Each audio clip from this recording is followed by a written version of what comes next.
তোমরা তো আগের ভিডিওয় জেনে গেছো আমাদের বাড়িতে কার্তিক পুজো হচ্ছিল। এখন আমরা সবাই মিলে ঘর তুলতে যাচ্ছিলাম। ঘর তুলে নিয়ে আসার পর পুজো শুরু হয়ে গেছিল। তারপর এখানে হোম হচ্ছিল। হোমও খুব সুন্দর হয়েছিল। আর এখন আমি ঠাকুরের কাছে অঞ্জলি দিচ্ছিলাম।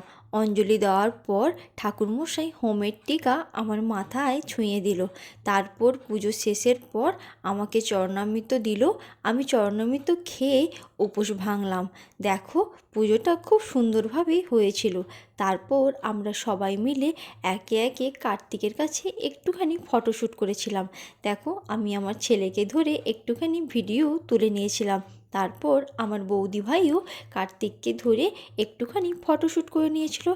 যেহেতু সন্ধ্যা হয়ে গিয়েছিল, সবাই প্রসাদ খেতে চলে এসেছিলো। আমরা সবাই মিলে বিতরণ করছিলাম। ভিডিওটি কেমন লাগলো জানিও। আজ তাহলে আসি, টাটা।